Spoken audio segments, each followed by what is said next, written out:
Because of the way the universe is created, we each of us live in two worlds at the same time. We have to live in the outer life of our own bodies and the inner life of our own souls. Hello and welcome to Living the Inner Life. I'm your host, Chris Sheridan, and I want you to join with me on a journey into our inner lives with our thoughts, our feelings, emotions, all these aspects of our inner life that helps determine how we connect with and respond to the outside world. And if we can utilize these tools of consciousness, we can live a better total life. Okay, well, one good thing is to be silent, the power of silence. Be still and know, or silence is golden. Okay, this doesn't mean not speaking up for yourself. It doesn't mean that you don't have a voice or that you won't be or shouldn't be heard. It's not really about that. There is so much noise in our lives vying for our attention, coming from all angles with digital media, with news, with just life in general. It's a noisy, kind of a loud, certainly very busy with sounds, and not just sounds on the outside that we hear in our lives, but very loud with thoughts and voices. Not that you're schizophrenic. If you hear a voice, we always hear voices in our heads. It's usually us or a voice of reason or a coach or an instructor, someone we've had in the past that has helped teach us things or show us things, or a great philosopher or a great quote that you read somewhere. Okay, so we have an internal dialogue. We have voices from many different ways and places, inside and out. And sometimes it gets to be a little too much. Okay, so silence is something to practice. Okay, it's not necessarily biting your tongue, just white knuckling it, hoping, you just wish you could say something, or, I really want to lash back out, but I'm not going to. Now, sometimes you have to do that. If you have to curb your tongue, if you have to swallow your words, if you have to just choke it up and not say something, it's usually better than saying the wrong thing. There are other times when it's better to say something, even if it's not the great, wording or phrasing when you come out with it. And you should be able to determine in your own life when those are appropriate and when they're not.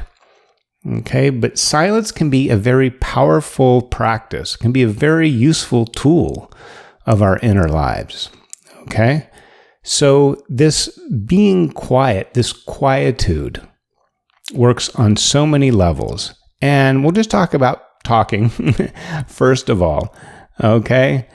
And this gets to also, if you're having a conversation with somebody, when you're listening, it's not just being quiet until it's your turn to talk. Listening is a whole nother, very active, if you're doing it right, very active process of engaging, being present, meeting the person where they are, hearing their words and their thoughts and their opinions, even if you don't agree with them. Okay, you don't want to just start working on your response or your rebuttal while they're still talking. Let somebody develop the idea. Okay, and then when it's your turn to speak, sometimes a good thing to do is maybe to repeat back a little bit of what they said. Wait, no, you're saying that, we have to get ready to leave at 6 a.m., and that's tomorrow?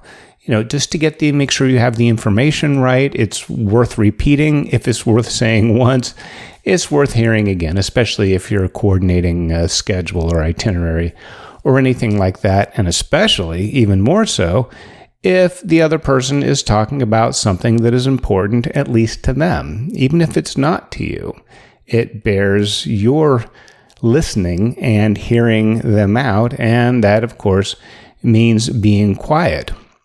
Okay, so to not speak up or to not speak out is kind of a double-edged sword.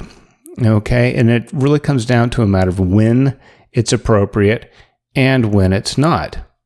Okay, sometimes nothing needs to be added to a conversation or something that somebody says. Maybe just an acknowledgement that they were heard and that you support them, or you at least support the fact that they have this idea or this thought, even if you don't exactly agree with it yourself. Okay, sometimes people just want to talk. They may come to you with a problem or a perceived crisis or some intense emotion that, they really need to get something off their chest. And in those cases, a lot of times it's just listening. The person just wants to be heard. They just want to bounce something off somebody, or maybe even just to vent. Maybe it doesn't even require a response or any kind of help or fixing, even if it comes off that way sometimes. It's very easy, if you're that type of person, to get into fix mode or solve the problem mode when somebody comes to you with a problem. Sometimes they just want to get it off their chest. Okay, then it really doesn't need any more interaction or a deeper response. You could even ask the person when they're done saying, "Wow, I heard what you said, and that's okay. That's certainly nearful, and I'm sorry you're going through that. Is there anything I can do to be helpful?" And maybe you were just helpful enough by listening, okay? And then if you get a response, "Well, geez, yeah, I don't know what to do. Would you have any advice? I mean, what are your thoughts? What do you think I should do? Or how should I handle this person?" If somebody's talking to you about something like that. So you can, but I would verify first, because it's so natural I guess I'm talking about myself, for me anyway, and perhaps you as well or other people, to go into solve the problem mode, okay? And sometimes things don't need that, just needs to be heard. And that's where this power of silence comes in, okay? But where silence really pays off and where it can really be a powerful tool for you is inside your own mind, in your inner life. Okay? If you are trying to figure something out, if you have a problem or a challenge that you're faced with, whether it's something with work and you're on a deadline or a school paper, or some personality or person that you're dealing with in another part of your life, it can be very loud inside your head on what you should do. I should try this. Should I try that? What do I do about this person? Do I stay? Do I go? Do I fight back? Do I just let it go? This can really become loud. And the more sometimes you think about something, you can get into overthinking. And then you can actually really just add more noise, more static. Okay? And it's not that you don't want to think. It's not that you don't want to have a voice. Of course you do. But the silence gives breathing room. Okay? Silence is like a container.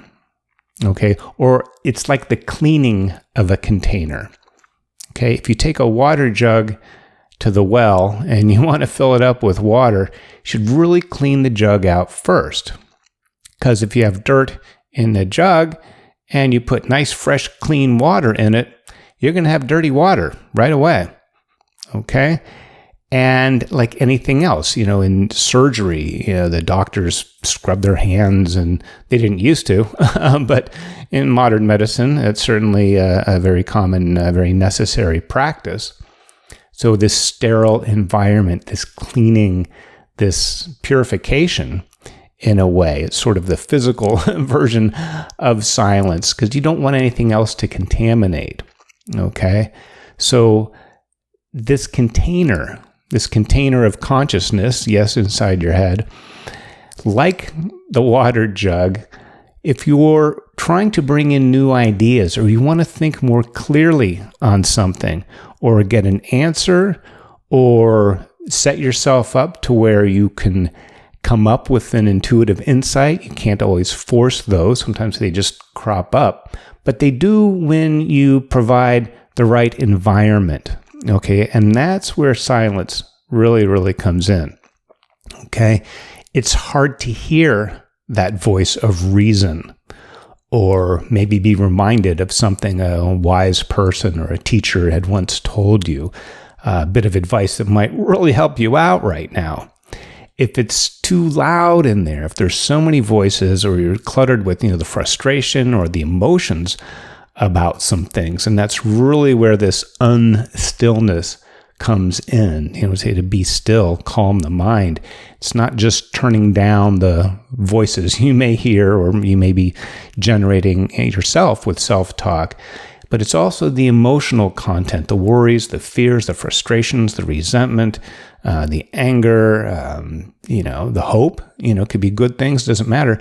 If it's all cluttered in there, you're not going to get the insight. You're not going to see clearly. You're not going to hear clearly this voice that may come in. And it's probably your own voice or your higher voice. If you're praying and meditating, it might be the voice from beyond that we can all key into, again, with this silence. So you create sacred space.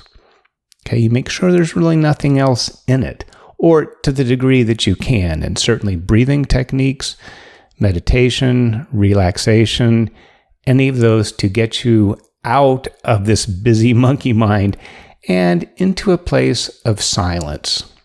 Okay, it's probably something you've experienced many times when you're really working on something or trying to figure something out.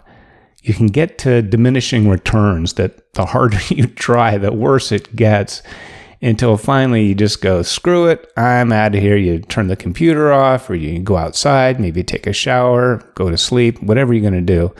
Something to get away from the whole thing. And that is one way to be silent, is to kind of distance yourself from whatever you're thinking about very loudly. And then that's usually when you're not thinking of the thing that the insight or the creative spark shows up. Okay, because you've already kind of put the work in. You've already been working on the problem. You've been thinking about it. You've been, perhaps looking things up or talking to other people for advice. You're taking this all in. You've kind of set this intention that you're trying to figure something out. You're trying to solve a problem or some condition, some challenge. And if you can't seem to break through, can't seem to get the right answer, can't seem to finish that paragraph in your novel or whatever it is you're doing, step away. Okay? Turn it off. Turn it over.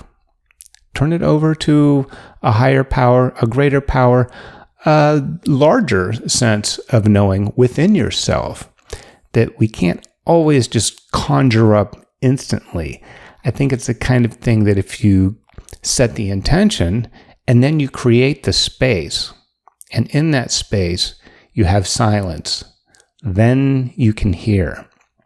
Okay, it's really hard to hear a voice because sometimes it's quiet, or if we're not as keyed in to our intuition or some of these creative insights.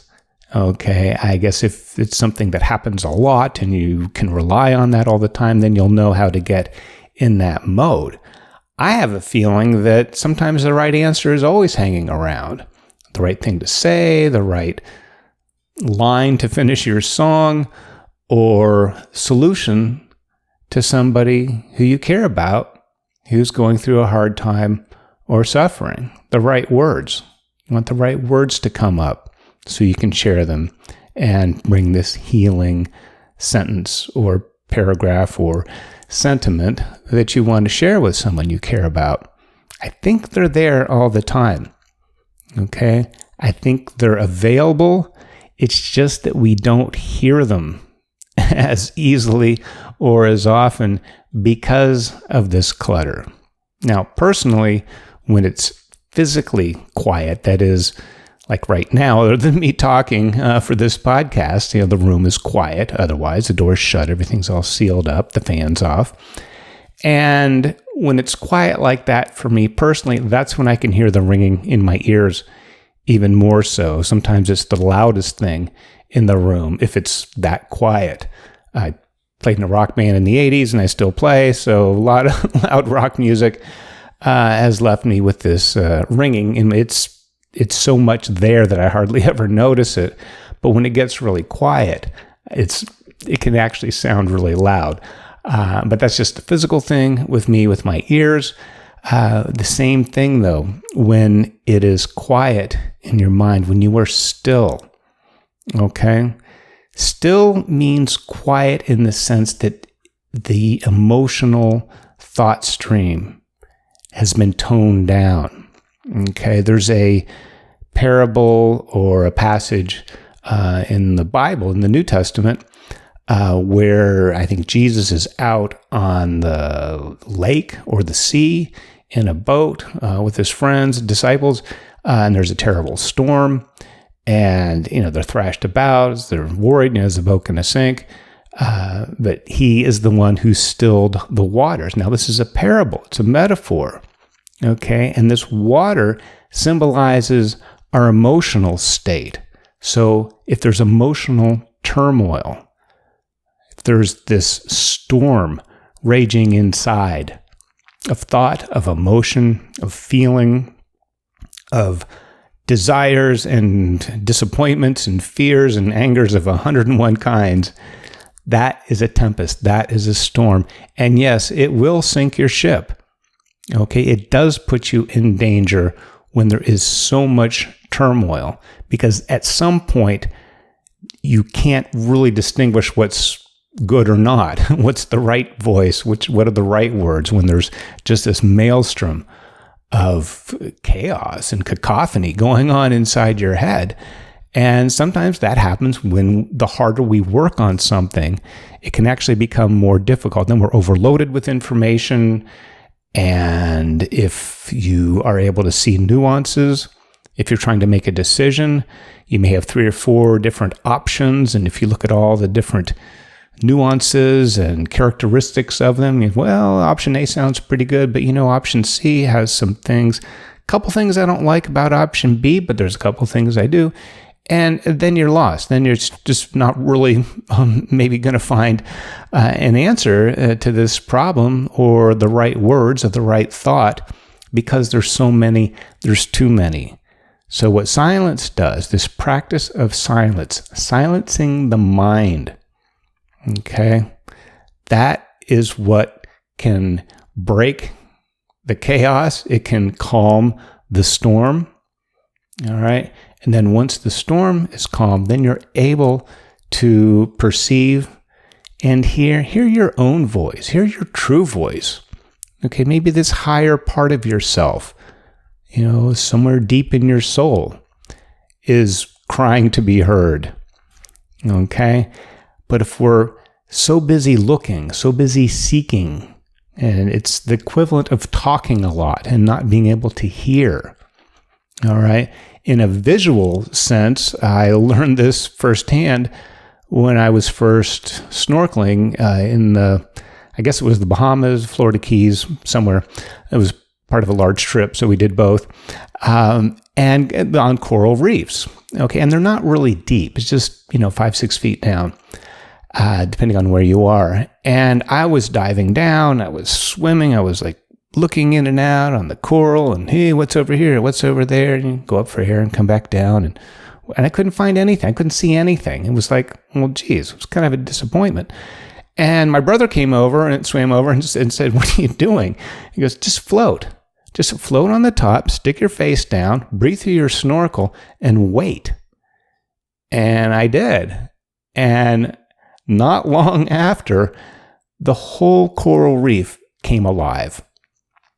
Eels were coming out from underneath the rocks. The anemones were blossoming. The clownfish were swimming in and out. They were all hiding from me because I was loud in the sense that I was, in their space, trying to look for something.